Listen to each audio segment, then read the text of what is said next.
ಸಾಕ್ಷಾತ್ ಪರಬ್ರಹ್ಮ ತಸ್ಮೈ ಶ್ರೀ ಗುರುವೇ ನಮಃ. ಪ್ರಥಮದಲ್ಲಿ ಬಸವಾದಿ ಪ್ರಮುಖರನ್ನ ಭಾರತ ದೇಶದ ಎಲ್ಲ ಸಂತ ಮಹಾಂತ ಚೇತನನ್ನ ಕಾರಣಕ್ಕೆ ಮಹಾನಗರ ಕುಮಾರೇಶ್ವರನ್ನ ಅಲಾದ ಸ್ಮರಿಸಿಕೊಳ್ಳುತ್ತಾ ಪ್ರತಿ ವರ್ಷದ ಪದ್ಧತಿಯಂತೆ ಈ ವರ್ಷವೂ ಕೂಡ ಪ್ರವಾದಿ ಮಹಂತ್ ಅವರ ಜಯಂತ್ಯೋತ್ಸವ ಒಂದು ಅಂಗವಾಗಿ ಹಮ್ಮಿಕೊಂಡಿರ್ತಕ್ಕಂಥ ಒಂದು ಪ್ರಸಾದ ಮಹೋತ್ಸವದ ಈ ಕಾರ್ಯಕ್ರಮದ ಇರ್ತಕ್ಕಂಥ ಎಲ್ಲ ಮುಸಲ್ಮಾನರ ಬಾಂಧವರಿಗೆ ಶರಣ ಸಮರ್ಪಿಸಿ, ವಿಶೇಷವಾಗಿ ಯಾವುದೇ ಧರ್ಮಗಳಿಗಾದರೂ ಕೂಡ ದಾಸೋಹಕ್ಕೆ ಬಹಳ ಮಹತ್ವವನ್ನು ಕೊಡ್ತೀನಿ. ಅದು ಹಿಂದೂ ಧರ್ಮ ಆಗಿರ್ಬೋದು, ಕ್ರೈಸ್ತ ಧರ್ಮ ಆಗಿರ್ಬೋದು, ನಮ್ಮ ಹಿಂದೂ ಧರ್ಮ, ಮುಸಲ್ಮಾನ ಧರ್ಮ, ಯಾವುದೇ ಧರ್ಮ ಆಗಿರ್ಬೋದು, ದಾಸೋಹಕ್ಕೆ ಒಂದು ವಿಶೇಷವಾಗಿ ಸ್ಥಾನವನ್ನು ಕೊಡ್ತೀವಿ. ಅಂಥವನ್ನ ನೀವು ಹೆಂಗೆ ದಾಸೋಹ ಅಂತ ಕರಿತದಕ್ಕೆ ನಾವು ಆಡು ಬಸಲ ಊಟ ಅಂತ ಕರಿತೀವಿ, ಅದಕ್ಕೆ ಪ್ರಸಾದ ಅಂತ ಕರಿತೀವಿ. ಹಿಂಗೆ ಒಂದು ಪ್ರಸಾದ ಮಾಡೋಂಥ ಪರಿಕಲ್ಪನೆ ಅವಾಗಿನ ಕಾಲದೊಳಗೆ ಒಂದು ಸಾವಿರಾರು ವರ್ಷಗಳ ಇತಿಹಾಸ ಇರೋದಕ್ಕೆ ನಮಗೆಲ್ಲ ಕಾಣ್ಕೊಂಡು ಬರ್ತೀವಿ.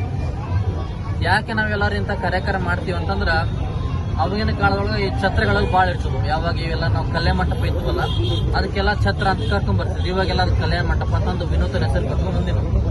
ಯಾಕೆ ಛತ್ರ ಅಂತ ಕರ್ಕೊಂಡ್ ಬಂತಂದ್ರೆ ಅಲ್ಲಿ ಯಾರು ಬಡವರು ಇರ್ತಿದ್ರು, ಯಾರು ಬಲಿದಿರ್ತಿದ್ರು, ಯಾರು ಬಹಳ ಬಡ ಕುಟುಂಬ ಇರ್ತಿದ್ರಲ್ಲ ಅವರಿಗೆ ಎಲ್ಲರೂ ಪ್ರವಾಸಕ್ಕೆ ಹೋಗುವಾಗ ಅವ್ರು ಏನ್ ಮಾಡೋದು ಆ ಛತ್ರಕ್ಕೆ ಬಂದು ಪ್ರಸಾದ ಮಾಡೋ ವ್ಯವಸ್ಥೆನ ಅವಾಗಿನ ಕಾಲದೊಳಗೆ ಮಾಡ್ಕೊಂಡ್ ಬರ್ತಿದ್ರು. ಅಂತ ಕೆಲಸ ಏನಿತ್ತು ಅದನ್ನ ಪದ್ಧತಿ ಬಿಡಬಾರ್ದು ಅಂತ ತಿಳ್ಕೊಂಡು ಏನ್ ಮಾಡ್ತೀವಿ, ಹಳ್ಳಿ ಒಳಗಿರ್ತು ಇವತ್ತರ ಪಟ್ಟಣಕ್ಕೆಲ್ಲ ಬಂದು ಇವತ್ತೆಲ್ಲರೂ ನಾವೆಲ್ಲರೂ ಕೂಡ ಒಂದೇ ಅಂತ ತಿಳ್ಕೊಂಡು ಹೇಳುವಂತ ಸಂದೇಶ ಯಾವ್ದಾದ್ರಿಂದ ಈ ದಾಸೋಹ ಪರಿಕಲ್ಪನೆ ಅಂತ ಕೆಲಸವನ್ನು ಮುಸಲ್ಮಾನ ಬಾಂಧವರು ಅತ್ಯಂತ ಒಂದು ಹೆಮ್ಮೆಯ ಸಂಗತಿ ಮತ್ತು ಶ್ಲಾಘನೀಯ ಕೆಲಸ. ಯಾಕಂತಂದ್ರ ಇಂಥ ಕೆಲಸ ಮಾಡ್ಕೊಂತ ಹೋದ್ರೆ ನಮ್ಮ ಊರು ಕೂಡ ಸೌಹಾರ್ದತೆಯಿಂದ ಇರ್ತೈತಿ. ಎಲ್ಲರೂ ಕೂಡ ಖುಷಿ ಇದ್ದಾಗ ಮಾತ್ರ ಒಂದು ಒಳ್ಳೆಯ ಸಮಾಜ ನಿರ್ಮಾಣ ಮಾಡ್ಲಿಕ್ಕೆ ಸಾಧ್ಯ ಆಗುತ್ತಾ. ಹಾಗಾಗಿ ತಮಗೆಲ್ಲ ಒಂದು ಪ್ರವಾದಿ ಮಹತ್ವ ಜಯಂತಿ ಶುಭಾಶಯಗಳನ್ನು ಹೇಳ್ತಾ ನನ್ನ ಮಾತು ತಮಗೆಲ್ಲ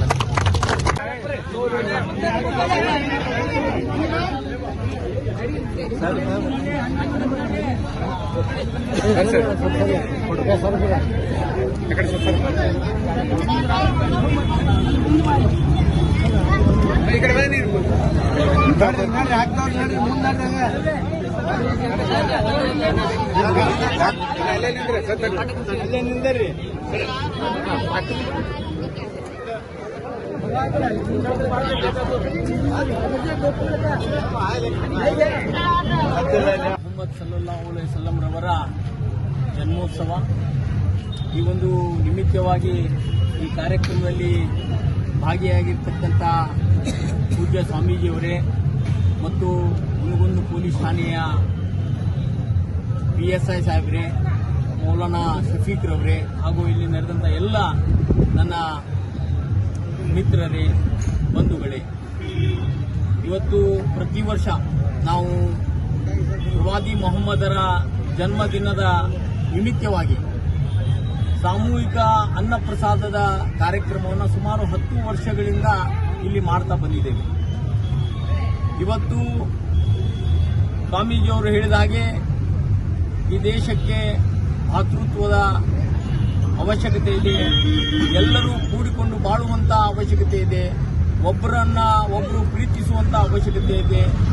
ಈ ಒಂದು ನಿಯಮಗಳನ್ನು ನಾವು ಪಾಲಿಸುವಂತ ಸಂದರ್ಭದಲ್ಲಿ ಇಂತಹ ದಾಸೋಹ ಕಾರ್ಯಕ್ರಮಗಳಲ್ಲಿ ನಾವು ಒಂದಾಗಿ ಕುಂತು ಉಂಡಾಗ ಮಾತ್ರ ಆ ಒಂದು ಪ್ರೀತಿ ವಾತ್ಸಲ್ಯ ನಮ್ಮಲ್ಲಿ ಹುಟ್ಟುತ್ತದೆ ಅನ್ನುವಂಥ ಮಾತನ್ನ ನಾವು ಪೂರ್ವಜರಿಂದ ಕೇಳ್ಕೊಂತಾನೆ ಬಂದಿದ್ದೀವಿ.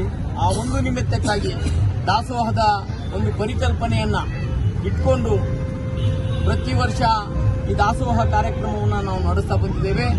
ದೇವರು ಭವಿಷ್ಯದ ದಿನದಲ್ಲಿ ಇನ್ನೂ ಹೆಚ್ಚಿನ ಒಂದು ದಾಸೋಹ ಕಾರ್ಯಕ್ರಮಗಳನ್ನು ನೆರವೇರಿಸಲಿಕ್ಕೆ ನಮ್ಮೆಲ್ಲರಿಗೂ ಶಕ್ತಿಯನ್ನ ತುಂಬಲಿ.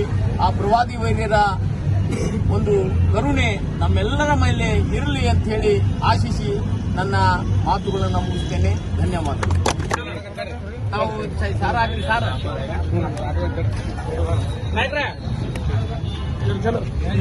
ಚಲೋ ನಿಮ್ಗೆ ಬಂದ್ರಿ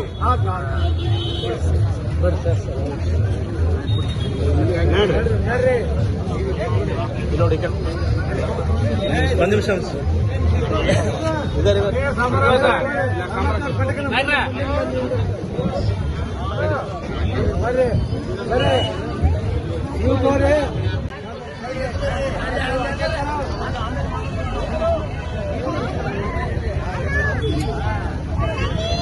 बरोबर दादा बोला ना